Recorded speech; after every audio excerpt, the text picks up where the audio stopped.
Vintage classes में आपका स्वागत है। आज के क्लास में हम लोग नागरिकता से संबंधित अनुच्छेद 11 में जो संसद को शक्तियां दी गई हैं नागरिकता से संबंधित कानून बनाने की, उसके द्वारा बनाए गए भारतीय नागरिकता अधिनियम 1955 के संबंध में तथा आज तक उसमें जो संशोधन हुए हैं, समस्त संशोधनों सहित 1955 के अधिनियम के संबंध में पढ़ेंगे। 1955 का जो अधिनियम था, नागरिकता अधिनियम था, उसमें भारतीय नागरिकता प्राप्त करने की 5 विधियां बताई गई हैं, 5 शर्तें बताई गई हैं जिसके माध्यम से भारतीय नागरिकता प्राप्त की जा सकती है।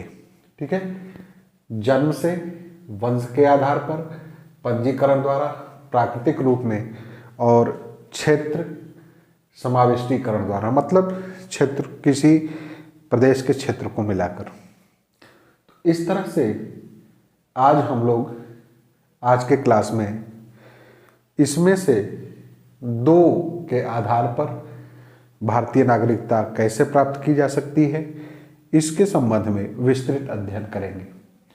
सबसे पहले हम लोग चलते हैं जन्म से। देखिए, भारत का नागरिक, भारत की नागरिकता जो है, भारत में पैदा होने वाला व्यक्ति भारत का नागरिक बन जाता है। लेकिन कंडीशन थी 26 जनवरी 1950 को, उस समय से लेके नियम बनाया गया कि 26 जनवरी 1950 को या उसके बाद, परंतु 1 जुलाई 1947 से पूर्व जन्मा व्यक्ति अपने माता पिता के जन्म की राष्ट्रीयता के बावजूद भारत का नागरिक होगा। ठीक है, 1 जुलाई 1947 से पूर्व जो व्यक्ति जन्मा है, यदि उसके माता पिता की नागरिकता है, उसके बावजूद भी वो भारत का नागरिक माना जाएगा। लेकिन भारत में 1 जुलाई 1947 को या उसके बाद जन्मा व्यक्ति केवल तभी भारत का नागरिक माना जाएगा यदि उसके जन्म के समय उसके माता पिता में से कोई एक भारत का नागरिक हो। ठीक है, कब? 1 जुलाई 1947 को या उसके बाद भारत में जन्मा व्यक्ति तभी भारत का नागरिक माना जाएगा जब उसके माता पिता में से कोई एक, या माता या पिता, इसमें पितामह पितामही नहीं दिया गया है, पितामह या पितामही, मातामह या मातामही शब्द का प्रयोग नहीं किया गया है, माता पिता में से कोई एक। ठीक है, इसके अलावा यदि किसी व्यक्ति का जन्म 3 दिसंबर 2004 के बाद हुआ हो, ठीक है, 1947 के बाद, उसके बाद 3 दिसंबर 2004 को कंडीशन बदल जाती है कि बाद हुआ हो, तो वह उसी दशा में भारत का नागरिक माना जाएगा यदि उसके माता पिता दोनों भारत के नागरिक हों। 3 दिसंबर 2004 के बाद कंडीशन बदल गया। कंडीशन क्या हो गया कि यदि 3 दिसंबर 2004 के बाद किसी व्यक्ति का जन्म हुआ हो, तो जब उसके माता पिता दोनों भारत के नागरिक होंगे तब उसको भारत की नागरिकता प्राप्त होगी। या एक कंडीशन और है, माता या पिता में से एक उस समय भारत का नागरिक हो तथा दूसरा अवैध प्रवासी न हो।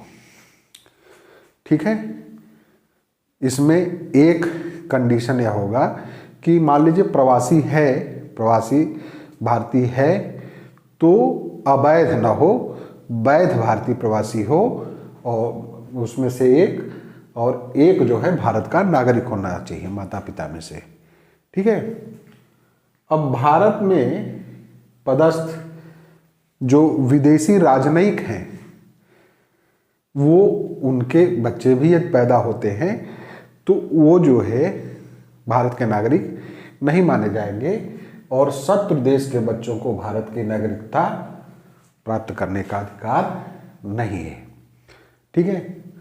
दूसरा आधार है वंश के आधार पर, माने वंश परंपरा चलती है वंश के आधार पर। उसमें क्या कहा गया है कि वह व्यक्ति जो 26 जनवरी 1950 को या उसके बाद परंतु 10 दिसंबर 1992 से पूर्व भारत के बाहर जन्मा हो, भारत का नागरिक तभी बन सकता है जब उसके जन्म के समय उसका पिता भारत का नागरिक हो। यहाँ कंडीशन दिया गया है, देख लीजिए कि वंश के आधार पर वह व्यक्ति जो 26 जनवरी 1950 को या उसके बाद परंतु 10 दिसंबर 1992 से पूर्व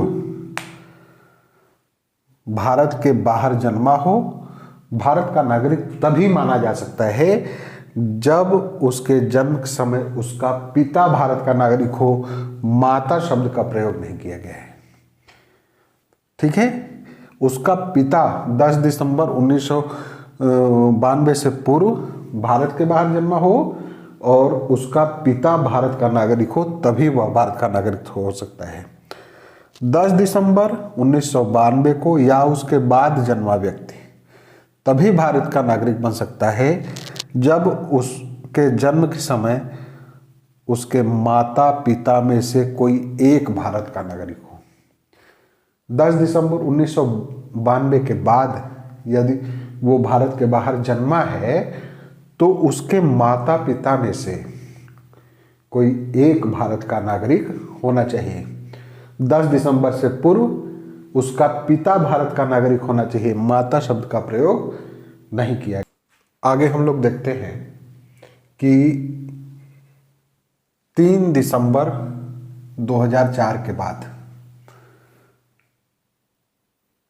3 दिसंबर 2004 के बाद से भारत के बाहर जन्मा व्यक्ति, ठीक है, भारत के बाहर 3 दिसंबर 2004 के बाद जन्मा हो, वह व्यक्ति वंश के आधार पर भारत का नागरिक नहीं बन सकता। यदि उसके जन्म के 1 वर्ष के भीतर भारतीय कंसुलेट में उसके जन्म का पंजीकरण न करा लिया गया हो, ठीक है, या केंद्र सरकार की सहमति से उस 1 वर्ष की जो अवधि है उसके बाद भी पंजीकरण ना हुआ हो, ठीक है, मतलब 1 वर्ष के भीतर या केंद्र सरकार की आज्ञा के अनुसार 1 वर्ष के बाद भी पंजीकरण ना हुआ हो तो वह वंश के आधार पर भारत का नागरिक नहीं बन सकता। इस प्रकार के बच्चे का भारतीय कंसुलेट में पंजीकरण कराते समय आवेदन पत्र में माता पिता को इस आशय का शपथ पत्र देना होगा कि उनके बच्चे के पास अन्य किसी देश का पासपोर्ट नहीं है। जब वह कंसुलेट में पंजीकरण करने के लिए आवेदन पत्र देंगे तो उस आवेदन पत्र में एक शपथ पत्र भी लगाएंगे कि उनके बच्चे का किसी अन्य देश का पासपोर्ट नहीं है, ठीक है। पुनः देखिए, एक नाबालिग बच्चा है जो वंश के आधार पर भारत का नागरिक है, साथ ही वह किसी अन्य देश का भी नागरिक है, तब उसकी भारतीय नागरिकता समाप्त हो जाएगी। किस कंडीशन में? कि वह अन्य देश की नागरिकता या राष्ट्रीयता का परित्याग वयस्क होने की 6 माह के अंदर नहीं कर देता। मतलब जब वह वयस्क हो, नाबालिग बच्चे को भारतीय नागरिकता वंश के आधार पर मिला है, लेकिन वह किसी अन्य देश का भी नागरिक है, तो उसकी नागरिकता समाप्त हो जाएगी। किस कंडीशन में? कि वह जब वयस्क होता है तो उसके 6 माह के भीतर दूसरे देश की जो राष्ट्रीयता है उसका वो परित्याग नहीं करता है। यदि कर देता है तब तो वह भारत का नागरिक बना रहेगा, यदि नहीं करता है तो वह भारत का नागरिक नहीं रहेगा। इस तरह से आज के क्लास में हम लोगों ने जन्म के आधार पर एवं वंश के आधार पर नागरिकता प्राप्त करने के नियमों का विस्तृत अध्ययन किया है। ठीक है, इस कंडीशन को आपको याद रखना है।